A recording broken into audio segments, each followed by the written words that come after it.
College থেকে বাসায় ফিরছিলাম, মাঝপথে হঠাৎ বৃষ্টি শুরু হলো। বৃষ্টি থেকে বাঁচার জন্য দৌড় দিলাম। সামনে থেকে যে একটা গাড়ি আসছে, বৃষ্টির জন্য তা দেখা যাচ্ছে না।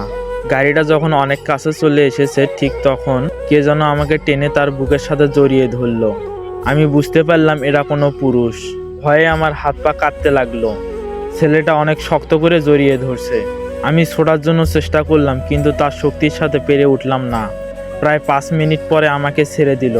ছাড়া পেয়ে ছেলেটার দিকে তাকিয়ে আমি অবাক হয়ে গেলাম, কারণ ছেলেটা আর কেউ নয়, আমার ফুফাতো ভাই সাকিব, আমার থেকে 6 বছরের বড়।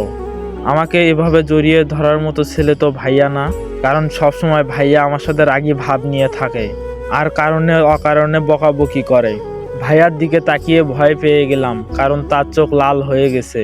ভাইয়া যখন অনেক রেগে যায় তখন এমন লাল হয়। হঠাৎ ঠাস করে গালে একটা চট দিল ভাইয়া। আমি গালে হাত দিয়ে দাঁড়িয়ে রইলাম। এখন কিছু বললে আরো থাপ্পড় খেতে হবে। ভাইয়া রাগী লুক নিয়ে বলল, মামার কি এতই টাকার অভাব পড়ছে যে তোর বৃষ্টিতে ভিজে হেঁটে হেঁটে বাড়ি ফিরতে হবে? আমি কাঁপা কাঁপা গলায় উত্তর দিলাম, ভাইয়া আমার হেঁটে আসতে ভালো লাগে। ভাইয়া বলল, এখন যদি কোনো দুর্ঘটনা হতো তাহলে কি হতো? আর বৃষ্টির মধ্যে ছাতা ছাড়া এসেছিস কেন? নাকি ছেলেদের তোর এই ভেজা শরীর দেখানোর জন্য ইচ্ছা করেই ছাতা আনিসনি? কথাটা শুনে আমার রাগে মাথা গরম হয়ে গেল। সকালে তো অনেক রোদ ছিল, আমি জানতাম কি হঠাৎ করে বৃষ্টি নামবে, কিন্তু মুখে কিছু না বলে চুপচাপ দাঁড়িয়ে রইলাম। ভাইয়া বলল, এখনো এখানে দাঁড়িয়ে দাঁড়িয়ে ভিজছিস?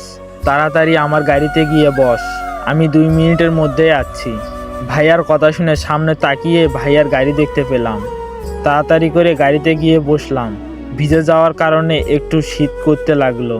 গাড়ির কাচ দিয়ে উঁকি মেরে দেখলাম ভাইয়া ফোনে কার সাথে যেন কথা বলছে। বৃষ্টিতে ভেজার কারণে ভাইয়াকে অনেক সুন্দর লাগছে। এমনিতেই হ্যান্ডসাম ছেলে ভাইয়া।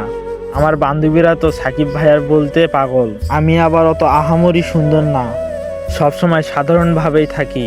অবশ্য ভাইয়া জন্য বাধ্য হয়ে সাধারণভাবে থাকতে হয়, কারণ একটু সেজেগুজে কোথাও গেলে কোথা থেকে যেন ভাইয়া আমার সামনে হাজির হয়ে বলে, এমনিতেই দেখতে ভালো লাগে না তোকে, আবার সাজলে তো একদম জোকারের মতো লাগে তোকে। এসব কথা শুনে অনেক আগে সাজা বাদ দিয়ে দিছি। প্রায় 5 মিনিট পর ভাইয়া একটা শপিং এর প্যাকেট নিয়ে বলল, সুম্মা পোশাকগুলো পাল্টে নি, তা না হলে ঠান্ডা লাগবে তোর। আমি দূরে দাঁড়িয়ে থাকবো, এই বলে ভাইয়া চলে গেল। প্যাকেটটা খুলে দেখলাম অনেক সুন্দর রং ফ্রক। গাড়িতেই পোশাকগুলো পাল্টে ভাইয়াকে ডাক দিলাম। ভাইয়া এসে কোনো কথা না বলে ড্রাইভিং করা শুরু করলো। 15 মিনিটের মধ্যে বাসায় এসে পৌঁছলাম। গাড়ি থেকে নেমে বাসার দিকে যেয়ে আবার ফিরে এসে ভাইয়াকে বললাম, হঠাৎ তুমি ওদিকে কেন গিয়েছিলে ভাইয়া? ভাইয়া বলল, সেটা তো না জানলেও চলবে। এই বলে চলে গেল ভাইয়া। আমি বাসায় ঢুকে সোজা নিজের রুমে চলে গেলাম। রুমে গিয়ে ফিরে এসে আমার বেস্ট ফ্রেন্ড নিহাকে কল দিলাম, কিন্তু ফোনটা ওয়েটিংয়ে পেলাম। নিশ্চয়ই ওর বয়ফ্রেন্ড আবিরের সাথে কথা বলছে। আমার সব ফ্রেন্ডের বয়ফ্রেন্ড আছে, শুধু আমারই নেই। কেউ আমাকে প্রপোজই করেনি। যেও একজন করছিল, কিন্তু পরের দিন তাকে আর দেখতে পাইনি। আমি অতটাও অসুন্দর না। মার ডাক শুনে খাবার খেয়ে এসে একটা লম্বা ঘুম দিলাম। বিকেলে সাকিব ভাইয়া পড়াতে আসলো। সেই ক্লাস 8 থেকে ভাইয়া আমার পড়ায়। অন্য কোনো স্যারের কাছে প্রাইভেট পড়তে দেয়নি। নিজের এত বড় অফিসে কাজ ফেলে কেন যে আমাকে পড়াতে আসে সেটাই আজ বুঝতে পারিনি। হঠাৎ মনে হলো কাল ভাইয়ার দেওয়া ম্যাথটা করিনি, এর শাস্তি যে অনেক ভয়াবহ সেটা আমি জানি। পড়ার টেবিলে বসে ভাইয়ার দেওয়া ম্যাথটা করার জন্য সবে খাতাটা বের করছি, অমনি ভাইয়ার রুমে চলে আসলো। আমি খাতাটা লুকিয়ে ফেললাম। ভাইয়া রুমে এসে চেয়ার টেনে বসে বলল, কাল যে ম্যাথটা দিয়েছিলাম সেটা দেখা। আমি ভয়ে ভয়ে উত্তর দিলাম, ভাইয়া অঙ্কটা করতে মনে ছিল না। ভাইয়া আমার দিকে তীক্ষ্ণ দৃষ্টি নিক্ষেপ করে বলল, কেন, কাল রাতে কোন প্রেমিকের কথা ভাবছিলি যে সামান্য একটা কাজ করতে দিয়েছিলাম সেটা ভুলে গেলি? আমি চুপ করে রইলাম। আমার উত্তর না পেয়ে ভাইয়া বলল, আজকে বাসার সব কাজ তুই করবি, রাতের রান্নাটাও তুই করবি। আমি আস্তে আস্তে করে বললাম, ভাইয়া আমি তো রান্না করতে পারি না। ভাইয়া বলল, রান্না করতে না পারলে 500 বার কান ধরে উঠবস করবি। কথাটা শুনে আমি একটা ঢুক গিললাম। তারপর বললাম, না না, আমি রান্না করতে পারবো। ভাইয়া বলল, এখন তুই রুমটা মুছে দে। আমি ঘর মোছার জিনিসপত্র নিয়ে এসে ঘর মোছা শুরু করলাম। একবার ভাইয়ার দিকে উকি দিয়ে দেখলাম ভাইয়া লাক সাহেবের মতো চেয়ারে বসে মোবাইল টিপছে আর আমাকে কাজের মেয়ের মতো খাড়াচ্ছে। ইচ্ছা করছে বালতির পানিগুলো ভাইয়ার মাথায় ঢেলে দিতে। অনেক সময় নিয়ে রুমটা মুছে বালতিটা কিচেন রুমে রেখে দিলাম আমার হাতে বালতি আর আমার অবস্থা দেখে মা আর জরিনা খালা হাসতে লাগলো। জরিনা খালাকে দেখে মনে হলো অনেক খুশি হয়েছে, কারণ আমি রুমটা না পরিষ্কার করলে তার করা লাগতো। কিছুক্ষণ পর ভাইয়া কিচেন থেকে রুমে এসে মাকে বলল, মামি আজ সুম্মা রান্না করবে। কথাটা বলতে দেরি হয়েছে, কিন্তু জরিনা খালার কিচেন রুম থেকে বের হতে দেরি হয়নি। সোজা ড্রয়িং রুমে গিয়ে টিভি অন করে স্টার জলসার সিরিয়াল দেখতে লাগলো। আর মা বলল, সাকিব সুম্মা তো রান্না করতে পারে না। মার কথা শুনে আমি অনেক খুশি হলাম। ভাবলাম মা হয়তো আমার কষ্টটা বুঝতে পেরে এই কথা বলছে, কিন্তু আমার ভাবনা ভুল প্রমাণিত করে মা বলল, ও কি না কি রান্না করবে, পরে আমাদের সবার রাতের খাবার আর খাওয়া হবে না, নিজেরা খেতে পারবে না বলে না করছে। আমার আত্মসম্মানে লাগলো কথাটা, তাই আমি বললাম, তুমি এখান থেকে চলে যাও তো মা, আমি তোমার থেকে অনেক ভালো রান্না করতে পারি। আমার কথা শুনে মা চলে গেল, কিন্তু ভাইয়া দেয়ালের সাথে ভাব নিয়ে দাঁড়িয়ে রইল। আমি চিন্তায় পড়ে গেলাম কি রান্না করা যায়। হঠাৎ মনে হলো বিরিয়ানি রান্না করলে অনেক ভালো হবে, কিন্তু বিরিয়ানি তো আমি রান্না করতে পারি না। অবশ্য মোবাইল দেখে রান্না করতে পারতাম, কিন্তু ভাইয়ার সামনে মোবাইল দেখে রান্না করলে আমাকে আর আস্ত রাখবে না ভাইয়া। কিছুক্ষণ পর ভাইয়া বলল, কি হলো, সঙ্গের মতো দাঁড়িয়ে আছিস কেন, তাড়াতাড়ি রান্না কর, আমি যেন রাতে খেয়ে বাসায় যেতে পারি। আমি মনে মনে বললাম, কেন ফুপি রান্না করে না যে আমার রান্না করা খাবার খেয়ে যেতে হবে? একটা কল আসায় ভাইয়া কিচেন রুম থেকে বের হয়ে যেতে আমি দৌড়ে রুমে গিয়ে মোবাইল নিয়ে আসলাম। ইউটিউবে বিরিয়ানি রান্না করা দেখে রান্না করতে লাগলাম। রান্না যখন শেষের দিকে তখন ভাইয়া এসে হাজির। আমি মোবাইলটা লুকিয়ে ফেললাম, তারপর কিছুক্ষণ নাড়াচাড়া করে খাবার টেবিলে পরিবেশন করে রাখলাম। বাবা অফিস থেকে আসার পর সবাই একসাথে খেতে বসলাম। আপু তো বিরিয়ানি দেখে অনেক খুশি হলো, কারণ বিরিয়ানি আপুর ফেভারিট খাবার। মা বাবার খাবার মুখে দিয়ে অবাক হয়ে আমার দিকে তাকিয়ে রইল। আমি ভয় পেয়ে গেলাম, ভাবলাম বিরিয়ানি রান্না করা হয়তো ভালো হয়নি, তাই একটু বিরিয়ানি মুখে দিয়েই দেখলাম, কিন্তু রান্না তো ভালোই হয়েছে। মা আমাকে বলল, তুই নিজে এটা রান্না করছিস? আমি রেগে বললাম, না, ভূত এসে রান্না করে দিয়ে গেছে। ভাইয়া বাদে সবাই আমার রান্নার প্রশংসা করলো। আজ পর্যন্ত ভাইয়ার মুখ থেকে আমার নামে কোনো প্রশংসা বের হয়নি। খাওয়া দাওয়া সেরে রুমে এসে ঘুমানোর প্রস্তুতি নিচ্ছিলাম, তখনই ভাইয়া এসে বলল, এখনই ঘুমিয়ে পড়লি কেন? কাল যে ম্যাথটা দিয়েছিলাম সেটা এখন আমার সামনে করবি। আমি অবাক হয়ে বললাম, তার জন্য এত শাস্তি দিয়েছো? তাহলে আবার করতে যাব কেন? ভাইয়া বলল, ওটা তো ভুলে যাওয়ার জন্য দিয়েছি, এখন যদি ম্যাথটা না পারিস তাহলে সারা রাত জাগিয়ে রাখবো। এমনিতে অনেক ঘুম পাচ্ছে, তাই অনেক সাহস জুগিয়ে বললাম, তোমার যদি এতই পড়ানোর ইচ্ছা থাকে তাহলে নিজের বোন রিয়াকে পড়াও না কেন? আমার আপুকেও তো পারো পড়াতে। ভাইয়া আমার কথা শুনে বলল, ওরা কি তোর মতো গাধা নাকি? আমি বললাম, মোটেও গাধা না, যথেষ্ট মেধাবী ছাত্রী। ভাইয়া মুচকি হেসে বলল, সেটা তো আমার পড়ানোর জন্য হয়েছিস, ভুলে গেছিস ক্লাস 7 থেকে অঙ্ক ফেল গেছিলি। ভাইয়ার কথা শুনে আমি চুপচাপ পড়ার রুমে গিয়ে অঙ্কটা করে দেখালাম। ভাইয়া চলে যাওয়ার পর রুমে এসে ঘুমিয়ে গেলাম। সকালে ঘুম থেকে উঠে ফ্রেশ হয়ে কলেজে যাওয়ার জন্য রেডি হচ্ছিলাম, তখন হঠাৎ মনে হলো আজ তো আপুকে আকাশ ভাইয়ার ফ্যামিলি থেকে দেখতে আসবে। ঠিক দেখতে আসবে না, একবারে বিয়ার ডেট ফাইনাল করবে আজ। আকাশ ভাইয়া আর আপু দুইজনকে ভালোবাসে। অনেক মানুষ যখন আসবে তাহলে নিশ্চয়ই অনেক কাজ থাকবে, তাই ঠিক করলাম আজ কলেজে যাব না। কিচেন রুমে উকি দিয়ে দেখলাম মা আর জরিনা খালা নানা রকম পদ রান্না করছে। আমি ড্রয়িং রুমে বসে টিভি অন করে মাকে খাবার দিতে বললাম। মা বিরক্তিকর ভাব নিয়ে খাবার নিয়ে এলো। 10টার দিকে মোবাইলে ভাইয়ের কল আসতে লাগলো। ফোনটা অফ করে কার্টুন দেখায় মনোযোগ দিলাম, কিন্তু ঠিক তার 15 মিনিট পর ভাইয়া আমাদের বাসায় এসে হাজির হলো। ভাইয়া এসে আমার হাত থেকে রিমোট কেড়ে নিয়ে ছুঁড়ে ফেলে দিয়ে বলল, আজকে কলেজে যাসনি কেন? আমি বললাম, আজ তো আব্বুকে দেখতে আসবে। ভাইয়া বলল, তোকে তো আর দেখতে আসবে না যে তোর কলেজে না গিয়ে বাড়ি বসে থাকতে হবে। আমি বললাম, বাড়িতে আজ অনেক কাজ ভাইয়া, এই কাজ ফেলে রেখে কেউ কলেজে যায়? ভাইয়া বলল, টিভির সামনে বসে বসে কাজ করছিলি? আর কিছু বলতে যাবে তার আগে মোবাইল এবং রিংটং বেজে উঠল। ফোনের দিকে তাকিয়ে ভাইয়ার রাগী মুখ ফ্যাকসা হয়ে গেল। ড্রয়িং রুম থেকে বারান্দায় গেল। আমি ভাবলাম ভাইয়া হয়তো গার্লফ্রেন্ডের কল এসেছে। আমি লুকিয়ে ভাইয়ার প্রেমলাপ শোনার জন্য আড়ি পাতলাম। একবার যদি জানতে পারি ভাইয়ার গার্লফ্রেন্ডকে, তাহলে তার সাথে ভাব জমিয়ে আমার উপর ভাইয়ার অত্যাচার দিন দিন শেষ হতো। কারণ ছেলেদের রাজা থেকে দাস বানাতে পারে একমাত্র বউ আর গার্লফ্রেন্ডরা। অপর প্রান্ত থেকে কি বলছে তা কিছুই শুনতে পারছে না, কিন্তু ভাইয়ার কথাগুলো স্পষ্ট শোনা যাচ্ছে। ভাইয়ার মোবাইলে কাকে যেন বলছে, চিন্তা করিস না, তোর পরীক্ষার আশেপাশে আমি কোনো ছেলেকে ঘেঁষতে দেই নাই, তবে মাঝে মধ্যে আমি একটু শাসন করি। তুই কবে দেশে ফিরবি? ভাইয়া বলল, ও এসে বিয়েটা সেরে ফেলবি। অপর প্রান্ত থেকে কি বলল শুনতে পেলাম না, কিন্তু কি এমন কথা বলল যে ভাইয়ার চোখে পানি চলে আসলো। ভাইয়াকে আমি কোনোদিন কান্না করতে দেখিনি। কথা শুনে তো মনে হচ্ছে খারাপ কিছু হয়েছে। মোবাইল পকেটে রেখে চোখের জল মুছে রকিং চেয়ারে বসে পড়ল। এই মুহূর্তে কেন যেন ভাইয়ার অসহায় মুখটা দেখতে ইচ্ছে করছে না, তাই ভাইয়ার কাছে গিয়ে দাঁড়ালাম। আমাকে দেখে ভাইয়া আমাকে অনুরোধ ছুড়ে বলল, সুম্মা একটু মাথায় হাত বুলিয়ে দিবি? ভাইয়ার কথা শুনে আমি ভাইয়ার মাথায় হাত বুলিয়ে দিতে লাগলাম।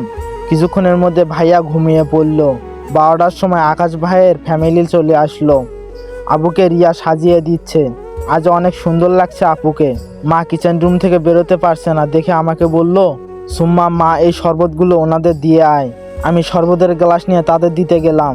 আকাশ ভাইয়ের চাচাতো ভাই জুবের কেমন যেন বাজে দৃষ্টিতে তাকাচ্ছিল। ব্যাপারটা মোটেও পছন্দ হলো না আমার। ড্রয়িং রুম থেকে সোজা নিজের রুমে ঢুকবো, ঠিক তখন কে যেন আমাকে টান দিয়ে দেয়ালের সাথে চেপে ধরলো। আমার বুঝতে অসুবিধা হলো না লোকটা কে, কারণ ভাইয়া ছাড়া এমন কাজ আর কেউ করতে পারে না। ভাইয়াকে বললাম, ভাইয়া ছাড়ো, আমার ব্যথা লাগছে। ভাইয়া বলল, ব্যথা লাগার জন্য তো এভাবে দৃষ্টি ধরছি। তোকে ওখানে শরবত নিয়ে যেতে কে বলছিল? আর ওনা ঠিকভাবে নিতে পারিস না, নাকি জোবেরকে দেখানোর জন্য ইচ্ছা করে এমন করে নিয়েছিস? আমি ওনার দিকে তাকিয়ে দেখলাম একটু সরে গেছে, তাই বলে এত বড় কথা শুনতে হবে? কেন যে তখন এই খাটাসটার মাথা টিপে দিলাম, ব্যথায় তখন মরে গেলেই ভালো হতো। আমি ভাইয়াকে কিছু না বলে ভাইয়ার থেকে নিজেকে ছাড়িয়ে রুমের দরজা লক করে ঘুমিয়ে পড়লাম। বিকালে ঘুম থেকে উঠে দেখলাম সবাই ড্রয়িং রুমে বসে মিটিং করছে। সবাই মানে মা, বাবা, আপু, ফুপা, ফুপি, রিয়া, সাকিব ভাইয়া আর জরিনা খালা। আমার মা বাবা লাভ ম্যারেজ, বাসা থেকে পালিয়ে এসেছিল মা, তাই নানু বাসা থেকে এখনো মাকে মেনে নেয়নি। আমি সবাই বসতে বসতে বললাম, আমি মনে হয় মিটিংয়ে আসতে লেট করলাম। সঙ্গে সঙ্গে ভাইয়া বলল, তুই ছোট মানুষ, তুই আসলে কি আর না আসলে কি? আমাকে অপমান না করলে মনে হয় ভাইয়ার পেটের ভাত হজম হয় না। সব সময় মনে হয় আমাকে কিভাবে অপমান করা যায়, মনে মনে সেটাই ভাবে। যাই হোক, রিয়াদ থেকে জানতে পারলাম আগামী সপ্তাহে আপুর বিয়ের ডেট ফাইনাল হয়েছে। মাকে জিজ্ঞাসা করলাম এত তাড়াতাড়ি বিয়ে হওয়ার কারণ কি? মা বলল, ব্যবসার কাজের জন্য আকাশকে 1 বছরের জন্য আকাশকে বিদেশ যেতে হবে সামনের মাসে, তাই এত তাড়াতাড়ি ফুফাফুফির বিয়ে। আগে তাদের বাসায় যাবে না, কারণ মা বাবা সামলাতে পারবে না এত ঝামেলা। জরিনা খালা একটু পর বাবাকে বলছে, ভাইজান এখন একটু টিভি দেখি, আমার প্রিয় নাটকটা দিচ্ছে মনে হয়। বাবা জরিনা খালাকে ধমক দিয়ে বসিয়ে দিল, কারণ বাবা টিভি দেখা পছন্দ করে না। বাবার ধমক খেয়ে জরিনা খালা চুপসে গেল। তার চুপসে যাওয়া মুখ দেখে খুশি যেমন। সব ঠিক করলাম, এক লাইন গান গাইবো। তখনই ভাইয়া বলল, সুম্মা এখানে বসে না থেকে পড়ার টেবিলে যা, আমি আসছি এখনই। আমি অসহায়ের মতো বললাম, আজকেও পড়তে হবে? ভাইয়া বলল, কেন, আজ তোর বিয়ে নাকি যে আজ পড়তে বসা যাবে না? আমি মনে মনে বললাম, বিয়ে থাকলেও মনে হয় তুমি আমাকে বাসর রাতে থেকে টেনে এনে পড়াবে। সোফা থেকে উঠে পড়ার টেবিলে গিয়ে বসলাম। কিছুক্ষণ পর ভাইয়া এসে বলল, সুম্মা আমার জন্য নিজে হাতে 1 কাপ কফি বানিয়ে আনতে পারবি? আমি মাথা নাড়িয়ে হ্যাঁ বললাম। ভাইয়া বলল, আজকেও আবার ইউটিউব থেকে বানাস না? তুই তো জানিস আমি নকল করা লাইক করি না। ইস, তার মানে কি ভাইয়া দেখে ফেলছে? কিন্তু কিভাবে দেখলো? ভাইয়া বলল, কিভাবে দেখছিস সেটা তোর না জানলেও চলবে, এখন তাড়াতাড়ি কফি বানিয়ে আন। ভাইয়া আমার মনের কথা জানতে পারলো কিভাবে? এটা নিয়ে তেমন মাথা না ঘামিয়ে কিচেন রুমে চলে গেলাম। অনেক টাইম নিয়ে কফি বানালাম। ইচ্ছা করে এত টাইম নিচ্ছি যাতে পড়ার টাইম কমে যায়। রুমে এসে দেখলাম ভাইয়া কাকে যেন বলছে, আমি যখন তোকে একবার কথা দিয়েছি ওকে তোর মতোই বানাবো, সবসময় পড়ালেখায় ফার্স্ট থাকবে, তো আমি আপ্রাণ চেষ্টা করব আমার কথা রাখার। আমাকে দরজার সামনে দেখে ভাইয়া ফোনটা কেটে দিল। আমাকে ধমক দিয়ে বলল, নক করে ঢুকতে পারিস না? এই বলে কফির মগ নিয়ে কফি খাওয়া শুরু করলো। আর আমি ভাবছি, ভাইয়া কি আমার মতো অন্য কাউকে পড়ায় নাকি? এটা ভাবতে মনটা খুশিতে ভরে গেল। পৃথিবীতে তাহলে আমার মতো আরও একজন ভাইয়ার অত্যাচার সহ্য করছে। ভাইয়ার কফি খাওয়া হয়ে গেলে কফির মগ কিচেন রুমে রাখতে গেলাম। একটা মগ নিয়ে আরাম করে সোফায় বসে খেতে লাগলাম। একটু মুখে দিয়ে আবার ফেলে দিলাম, কারণ কফি বানানো অনেক বাজে হয়েছে। এটা ভাইয়া খেলো কিভাবে? কফি খাওয়ার পর মুখটা তেতো হয়েছে বলে ফ্রিজ থেকে আইসক্রিম খাচ্ছিলাম আর টিভিতে কার্টুন দেখতেছিলাম। ভাইয়া যে আমার জন্য পড়ার টেবিলে অপেক্ষা করছে সেটা ভুলেই গিয়েছিলাম। আপু এসে যখন বলল, সুম্মা আজ তোর কপাল খারাপ কিছু আছে, সাকিব ভাইয়া রুমে তোর জন্য অপেক্ষা করছে। কথাটা শুনে আমি সব ফেলে এক দৌড়ে রুমের দরজার সামনে এসে দাঁড়ালাম। ভাইয়ার দিকে তাকিয়ে দেখলাম ভাইয়া এবার ঘড়ির দিকে তাকাচ্ছে আর একবার দরজার দিকে তাকাচ্ছে। আমি ভয়ে ভয়ে রুমে ঢুকলাম। আমাকে দেখে ভাইয়া ধমক দিয়ে বলল, একটা মগ রেখে আসতে এত টাইম লাগে? আমি কিছু বলতে যাব তার আগে ভাইয়া বলল, তোর জন্য অপেক্ষা করতে করতে আমার পা ব্যথা হয়ে গেছে, এখন আমার পা টিপে দিবি তুই। এই বলে খাটের সাথে হেলান দিয়ে শুয়ে পড়ল। বজ্জারটা আমাকে কিছু বলার সুযোগও দিল না। আমাকে দাঁড়িয়ে থাকতে দেখে ভাইয়া বলল, কি হলো, তোকে ওখানে দাঁড়িয়ে থাকতে বলছি, তাড়াতাড়ি পা টিপে দে। আমি গিয়ে খাটে বসে পা টিপতে লাগলাম আর ভাইয়া আরাম করে মোবাইলে গেম খেলছে। প্রায় 1 ঘন্টা পর ভাইয়াকে বললাম, ভাইয়া আমার হাত ব্যথা হয়ে গেছে। আমার কথা শুনে ভাইয়া খাট থেকে উঠে চেয়ারে গিয়ে বসলো আর বলল, এখন পড়তে আয়। আমিও গুডগালের মতো চুপচাপ পড়তে বসলাম। অনেকক্ষণে একটা ম্যাথ বোঝানোর পর ভাইয়া আমাকে বলল, এখন এই ম্যাথটা করে দেখা। আমি বললাম, ভাইয়া কাল দেখাবো, আজ হাতটা ব্যথা করছে। ভাইয়া বলল, আমি তোকে এখন করতে বলছি, কাল করতে বলি নেই। কোনো কথা না বলে তাড়াতাড়ি কর। আমি হাতের ব্যথা নিয়ে অঙ্কটা করে দেখালাম, তারপর নিজের রুমে চলে গেলাম। রাতে মার ডাকে খাবার টেবিলে গিয়ে বসলাম। খাবার টেবিলে ভাইয়াকে দেখে বললাম, ভাইয়া আজ তুমি তোমার বাসায় যাবে না? মা আমাকে ধমক দিয়ে বলল, বাসায় যাবে মানে? তোর ফুপিদের বিয়ের আগে বাসায় যেতে দেব না, তুই জানিস না? আর আমার কোনো ছেলে আছে, বিয়ের সময় অনেক ছেলেদের অনেক কাজ আছে, সেগুলো তো সাকিবই করবে। আমি মনে মনে বললাম, তার মনে এখন থেকে দিনরাত 24 ঘন্টা বাহির অত্যাচার সহ্য করতে হবে। খাওয়া দাওয়া সেরে রুমে এসে ঘুমিয়ে পড়লাম। সকালে ঘুম থেকে উঠে ফ্রেশ হচ্ছিলাম যখন মোবাইলে একটা মেসেজ আসলো। মেসেজ চেক করে দেখলাম ভাইয়া মেসেজ করছে, আমি অফিসে চলে এসেছি, আমার যেন আজ আসতে না হয়, তাড়াতাড়ি কলেজে যা। ধ্যাত, শয়তানটা অফিসে গিয়েও আমাকে শান্তিতে থাকতে দেবে না। রেডি হয়ে খেয়ে কলেজে আসলাম। কলেজ ক্যাম্পাসে অনেক দিন পর আমাকে যে ছেলেটা প্রপোজ করে, পরের দিন থেকে আর কলেজে আসেনি। আজ তাকে দেখতে পেলাম, তাকে দেখে ডাক দিলাম, তো আমাকে দেখে ছেলেটা চলে যাচ্ছিল বলে আমি দৌড়ে ছেলেটার সামনে দাঁড়ালাম আর বললাম, কি হলো, আমাকে দেখে চলে যাচ্ছেন যে? আমার কথা শুনে ছেলেটা হাঁটু গেড়ে বসে বলল, আপু, তোমাকে আমার অনেক আপু ডাকতে।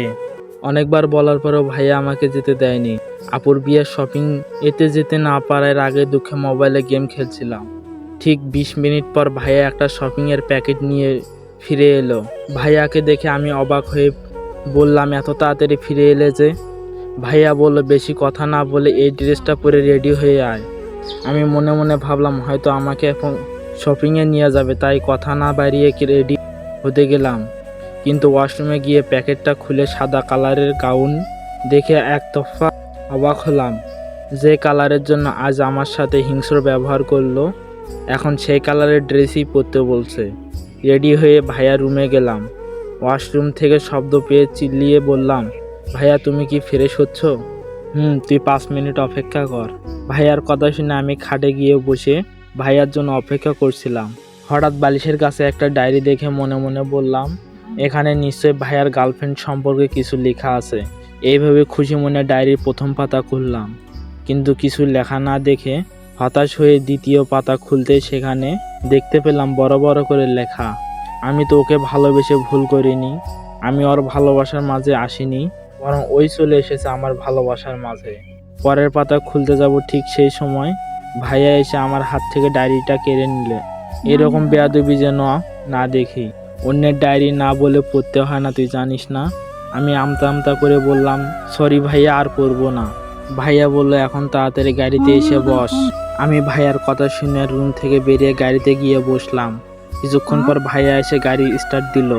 আমি একটা জিনিস খুব ভালোভাবে লক্ষ্য করছিলাম, ভাইয়া আমার দিকে ভুলেও একবারও তাকাচ্ছে না, আর ভাইয়ার চোখগুলো অনেক ফুলে আছে। গাড়িটা যখন এয়ারপোর্টের দিকে যাচ্ছিল তখন আমি ভাইয়াকে বললাম, ভাইয়া এদিকে যাচ্ছ কেন?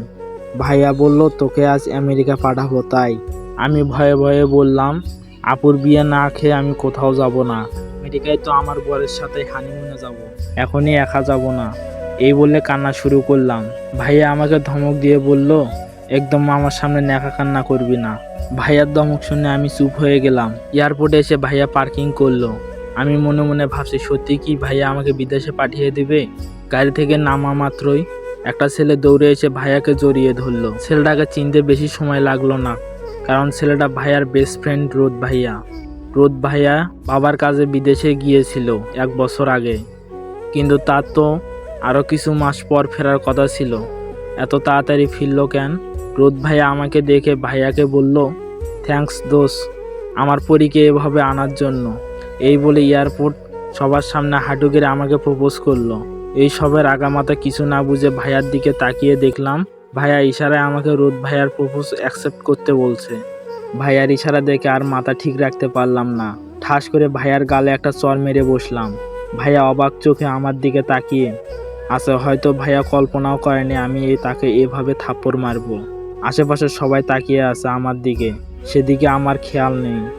ভাইয়ার দিকে তাকিয়ে বললাম, এতদিন ভাবতাম তুমি আমাকে বোন ভেবে সবসময় শাসন করছো, কিন্তু না, তোমাকে তোমার বন্ধুর দায়িত্ব দিছে বলে সেগুলো পালন করতে। তোমাকে ভাই ভেবে সম্মান করতাম বলে এতদিন তোমার সব অত্যাচার মেনে চলতাম, কিন্তু এখন তোমাকে ভাই ভাবতেই লজ্জা করে। আর যাই হোক, কোনো ভাই কোনোদিন এভাবে নিয়ে এসে অন্য ছেলের প্রপোজ অ্যাকসেপ্ট করতে বলবে না। তোমার বন্ধু বলছে বলে তুমি এভাবে আমাকে এখানে নিয়ে আসলে, একবারও ভাবলে না আমার তো খারাপও লাগতে পারে। এই বলে ওখান থেকে বেরিয়ে আসলাম। রোদ ভাইয়া আমাকে ডাকছে, কিন্তু আমি তো অগ্রাহ্য করে চলে আসলাম। ভাইয়া আমার কথাগুলো মাথা নিচু করে নীরবে শুনছে। মাঝ রাস্তায় এসে পা ব্যথা করতে লাগলো। কেন যে রাগ দেখিয়ে চলে আসলাম, এখন নিজেরই কষ্ট হচ্ছে, কিন্তু আমি বা ওরকম করবো না কেন? ওইসব দেখে ভাইয়ার সেদিন ফোনে কথাগুলো মানে বুঝতে তেমন অসুবিধা হয়নি। রোদ ভাইয়া বলছে, এতদিন ভাইয়া আমাকে পড়িয়েছে আর আমার কোনো ক্ষতি হতে দেয়নি, শুধুমাত্র রোদ ভাইয়াকে কথা দিয়েছে বলে। রাস্তায় বসে ভাইয়ার গাড়ির জন্য অপেক্ষা করছিলাম। গাড়ি আসতে দেখে গাড়ি থামাতে বললাম। ভাইয়া গাড়ি থামালো। আমি গিয়ে পিছনের সিটে বসলাম। আমাকে পিছনে বসতে দেখে রোদ ভাইয়াও পিছনে এসে বসলো, আর ভাইয়া নীরবে গাড়ি চালাতে লাগলো। ভাইয়াকে দেখে এখন ড্রাইভার লাগছে বলে আমি ঘেঁষে উঠলাম। আমাকে হাসতে দেখে রোদ ভাইয়া বলল, জানো পরি, তোমাকে হাসলে কত সুন্দর লাগে। আমি একটু রাগ দেখিয়ে বললাম, আমার একটা নাম আছে, একদম পরি বলবেন না। রোদ ভাইয়া বলল, ওকে পরি, তুমি যা বলবে তাই হবে, আর কখনো তোমাকে পরি বলবো না। সব রাস্তা রোদ ভাইয়া অনেক বকবক করছে। বাসায় এসে গাড়ি থেকে নেমে বাসায় ঢুকতে যাব, তখন রোদ ভাইয়া আমাকে ডেকে বলল, একবার ভেবে দেখো পরি, আমার মতো অভাগাকে ভালোবাসা যায় কি না। আমি চোখ গরম করে চলে আসলাম। রুমে এসে যখন একটু রাগ করলাম, তখন মনে পড়ে গেল রাগের মাথায় ভাইয়াকে চর মেরে ফেলছি, যে ভাইয়ার মুখে কোনোদিন কথা বলিনি, আজ তাকে থাপ্পড় মারলাম। ভাইয়া যদি মা বাবাকে বলে দেয় তাহলে আমার আর এই বাসায় থাকা লাগবে না, সোজা ঘাট ধাক্কা দিয়ে বের করে দিবে। সন্ধ্যায় সবাই চলে আসলো। শপিংয়ে না নিয়ে যাওয়ার কারণে কারোর সাথে কথা বললাম না, কেউ আমার রাগ ভাঙার চেষ্টাও করলো না। দেখে নিজে থেকে কথা বললাম। রাতের খাবার টেবিলে ভাইয়াকে না দেখে রিয়াকে জিজ্ঞেস করলাম, ভাইয়া কোথায়? রিয়া বলল, ভাইয়া তো রোদ ভাইয়ার বাসায়, একদিন পর রোদ ভাইয়া ফিরছে তো, তাই আজ ভাইয়া রোদ ভাইয়ার বাসায় থাকবে। এটা শুনে আমার মন খুশিতে ভরে গেল। তার মানে আজ ভাইয়া আমাকে পড়াতে আসবে না। রাতে নিশ্চিন্তে ঘুম পাচ্ছিলাম, তখন রোদ ভাইয়ার ফোন থেকে বিরক্তি করা শুরু করলো। নিশ্চয়ই ভাইয়ার থেকে নাম্বার নিছে। বিরক্ত হয়ে মোবাইল বন্ধ করে রেখে দিলাম। কিন্তু রোদ ভাইয়া এখানে থেমে যায়নি। সকালে তার বাবাকে নিয়ে হাজির হয়েছে। রোদ ভাইয়া পাত্র হিসাবে ভালো দেখে মা বাবা বিয়ের প্রস্তাবে রাজি হয়ে যায়। আমি না করায় মা আমাকে বলে, তুই তো আর কাউকে ভালোবাসিস না, তাহলে রাজি না হওয়ার কি আছে? রোদ পাত্র হিসাবে ভালো। আমার কোনো কথা না শুনে এক প্রকার জোর করে আমার বিয়ে ঠিক করলো আপুর। যেদিন বিয়ে সেদিন আমার সেই ছোটবেলা থেকেই শত স্বপ্ন ছিল, আপুর বিয়ের সময় অনেক মজা করব। কিন্তু সব আশা ভেস্তে গেল। বিয়ে ঠিক হওয়ার পর থেকে রোদ ভাইয়ের সাথে প্রতিদিন কথা বলা, শপিংয়ে যাওয়া খুবই বিরক্ত লাগে। এত কিছুর মাঝে ভাইয়া একবারও আমার সামনে আসেনি। এত কিছুর মাঝে ভাইয়াকে অনেক মিস করা শুরু করলাম। এখন রোজ পড়ার টেবিলে ভাইয়ার জন্য অপেক্ষা করি, কিন্তু ভাইয়া আসে না। কলেজে না গেলে কেউ বলতে আসে না, সবসময় একা থাকতে হয়। ভাইয়াকে দেখার জন্য খুব মন চাইছিল, তাই আজ 3 দিন পর ভাইয়ার রুমে গেলাম। রুমে গিয়ে ভাইয়াকে দেখতে না পেয়ে চলে আসছিলাম, তখন ভাইয়ার সেই ডায়েরিটা চোখে পড়লো। মন খারাপ করে পড়তে লাগলাম, কিন্তু ডায়েরিটা পড়ে আমার চোখে পানি চলে আসলো। ডায়েরি পড়ে এটা বুঝতে পারছি, ভাইয়া আমাকে সেই ছোটবেলা থেকে ভালোবাসে, আর ভালোবেসে ছোটবেলা থেকে আমাকে সেভ করে আসছে। কিন্তু 1 বছর আগে আমার বার্থডের দিন আমাকে সাদা ড্রেস দেখে রোদ ভাইয়া আমার উপর ক্রাশ খায়, আর পরে তা ভালোবাসায় রূপ নেয়। ভাইয়াকে বলায় অনিচ্ছা সত্ত্বেও ভাইয়া খুব আমাকে ভুলে যাওয়ার চেষ্টা করে, কিন্তু ভুলতে পারে না। নিজের ভালোবাসার কথা নিজেই মনের কোণে রেখে ভাইয়া রোদ ভাইয়াকে আমাকে পেতে হেল্প করে। নিজেকে আজ বড্ড বোকা মনে হচ্ছে। এতদিন এত কাছে থেকে একজন মানুষ আমাকে পাগলের মতো ভালোবাসছে, আর আমি কিনা একটা বারের জন্য বুঝতে পারলাম না। কিন্তু এখন আমার কি করা উচিত? এখন যে অনেক দেরি হয়ে গেছে। অনেক চেষ্টার পরেও মা বাবাকে কিছু বলতে পারলাম না। দিনগুলো অনেক তাড়াতাড়ি চলে যাওয়া শুরু হলো। এখন আমিও বুঝতে পারি ভাইয়াকে আমি ভালোবেসে ফেলেছি, কিন্তু আমার কিছু করার নেই। বিয়ের দিন ভাইয়াকে দেখতে পেলাম, অনেক শুকিয়ে গেছে ভাইয়া, চোখের নিচে কালি পড়ে গেছে। দেখে বোঝা যাচ্ছে ভাইয়া রাতে ঘুমাতে পারে না। কাজে এসে বিয়ে পড়ানো শুরু করলো। আপুর বিয়ে আমার কাছে এসে আমাকে কবুল বলতে বলে। কাজী বিয়ে পড়ানো শুরু করছে। আমি বারবার ভাইয়ার দিকে তাকাচ্ছি, কিন্তু ভাইয়া চুপচাপ রোদ ভাইয়ার পাশে বসে আছে। কাজী যখন আমাকে কবুল বলতে বলল, আমি ভাইয়ার দিকে তাকিয়ে দেখলাম আমার দিকে উদাসীনভাবে তাকিয়ে আছে। আমি এমন ভাব করলাম যেন আমি এখনই কবুল বলে দিব, কিন্তু তাও ভাইয়ার কোনো রিয়াকশন দেখলাম না। ভেবেছিলাম আমি যখন কবুল বলতে যাব তখন ভাইয়া সিনেমার হিরোর মতো এসে আমাকে কবুল বলতে নিষেধ করে সবাইকে বলবে যে ভাইয়া আমাকে ভালোবাসে। তার ভাইয়া করবে না। এতক্ষণে বুঝে গেছি ভাইয়ার ওপর অনেক রাগ হলো। একবার ভাবছি কবুল বলে ফেলবো কি, এদিকে সবাই তাড়া দিচ্ছে। হুট করে আমি দাঁড়িয়ে বললাম আমি এই বিয়ে করতে পারবো না। সবাই আমার দিকে অবাক দৃষ্টিতে তাকিয়ে রইল। বাবা বলল, এসব কি বলছিস মা? আমি বললাম, বাবা আমি যা বলছি ঠিক বলছি। ভাইয়াকে আমি ভালোবাসি। ভাইয়ার সাথে আমার 1 বছরের রিলেশন। আমার কথা শুনে ভাইয়া চোখ বড় বড় করে আমার দিকে তাকালো। আমি বলা শুরু করলাম, 1 বছর আগে ভাইয়া আমাকে প্রপোজ করে, আর আমিও ভাইয়ার ফাঁদে পা দিয়ে ফেলি। তারপর ভাইয়াকে ভালোবেসে ফেলি। কিন্তু যখন তোমরা বিয়ে ঠিক করো তখন ভাইয়া আমার সাথে ব্রেকআপ করে ফেলে। আমি অনেক বুঝিয়েছি ভাইয়াকে, কিন্তু ভাইয়া তখন বলেছিল ভাইয়ার নাকি আমার সাথে জাস্ট টাইম পাস করছে। ভাইয়া আমার পবিত্র ভালোবাসা নিয়ে খেলা করছে। এই বলে আমি নেকা কান্না শুরু করলাম। আমার কথা শুনে ফুপা ভাইয়াকে ঠাস করে থাপ্পড় মেরে বলল, তোকে আমার ছেলে ভাবতে ঘৃণা লাগছে। তুই এতটা খারাপ আমি জানতাম না। ভাইয়া চোখ গরম করে আমার দিকে তাকালো। রোদ ভাইয়া গিয়ে ভাইয়াকে বলল, তোকে আমি অনেক ভরসা করতাম। তুই যে আমার সাথে বিশ্বাসঘাতকতা করবি আমি ভাবতেই পারছি না। আমি না হয় তোর আপন কেউ না, কিন্তু সুম্মা তো তোর আপন ফুফাতো বোন। ওর সাথে বিশ্বাসঘাতকতা করতে পারলি কেমন করে? ভাইয়া কিছু বলতে যাবে, তখন আমি ভাইয়ার কানের কাছে আস্তে আস্তে বললাম, ভাইয়া তুমি কোন বন্ধুর জন্য নিজের ভালোবাসা স্যাক্রিফাইস করতে চাচ্ছিলে? যে বন্ধু কিনা অন্যের কথা শুনে তোমাকে ভুল বোঝে।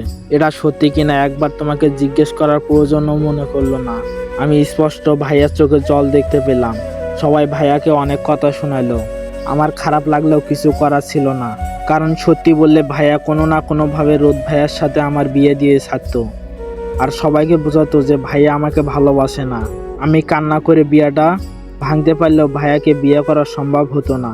কিন্তু এখন সবাই ভাইয়াকে চাপ দিচ্ছে আমাকে বিয়ে করার জন্য। এক প্রকার চাপে পড়ে বাধ্য হয়ে আমাকে বিয়ে করতে হলো ভাইয়ার। 5 বছর পর সোম্মা মিষ্টিকে তাড়াতাড়ি রেডি করে রেডি হয়ে নিচে আসে। আমি শাড়ির কুচি ঠিক করতে করতে বললাম, আমি পারবো না, তোমার মেয়েকে তুমি রেডি করে দাও। আমি রেডি করালে তোমার মেয়ে তো আবার পছন্দ হয় না। ভাইয়া আমার দিকে তাকিয়ে হাসতে লাগলো। আমি চোখ গরম করে বললাম, ওরকম বান্দরের মতো করে হাঁটছো কেন? ভাইয়া বলল, তুই শাড়ি পরতে গেলি কোন দুঃখে? যেটা পরতে পারিস না সেটা পরতে যাস কেন? এই বলে ভাইয়া আমাকে শাড়ি পরিয়ে দিল। আমি এখন ভালোভাবে শাড়ি পরতে পারি না বলে ভাইয়া আমাকে কথা শোনায়। তবে এখন আমাদের মাঝে ভালোবাসা অনেক বেড়ে গেছে। বিয়ের পর 1 মাস ভাইয়া আমার সাথে কথা বলেনি। আমি অবশ্য বিয়ার পরের দিন সবাইকে সব সত্যি বলে দিয়েছিলাম। সব জানার পর রোদ ভাইয়ার কাছে ক্ষমা চায়। এখন তাদের বন্ধুত্ব অনেক ভালো হয়ে গেছে। আজ রিয়ার সাথে রোদ ভাইয়ার বিয়েটা পারিবারিকভাবে হচ্ছে। আমাদের 4 বছরের একটা মেয়ে আছে। মেয়েটা একদম বাবার মতো হয়েছে। আজ পর্যন্ত আমার কোনো কাজের প্রশংসা করেনি, সবসময় ভুল ধরে। শাড়ি পরানো হয়ে গেলে আমি ভাইয়াকে সব বলতে যাব। ভাইয়া তার আগেই মিষ্টি চলে আসলো, দেখে বললাম ধন্যবাদ। মিষ্টির সামনে আমি কখনো ভাইয়াকে ভাইয়া বলছি না, কারণ ভাইয়া বললে মিষ্টি আমাকে ফুবি ডাকা শুরু করে। কারণ জিজ্ঞেস করাতে বলে, তুমি পাপ্পাকে ভাইয়া বলো কেন? পাপ্পাকে যারা ভাইয়া বলে তারা তো পাপ্পার বোন, আর পাপ্পার বোন তো আমার ফুপি লাগে। আমি জানি এটা ভাইয়া শিখিয়েছে। মিষ্টিকে নিজের মেয়ের মুখে ফুপি শোনাতে ভালো লাগে না, দেখে ওর সামনে কখনো ভাইয়া বলি না। মিষ্টিকে ভাইয়া রেডি করে দিতে লাগলো, আর খাটে বসে বাবা মেয়ের কাণ্ড দেখতে লাগলাম। হ্যালো এভরিওয়ান, গল্পটা এই পর্যন্তই সমাপ্ত করা হলো। নেক্সট কোনো গল্প নিয়ে আবার আসবো ইনশাআল্লাহ।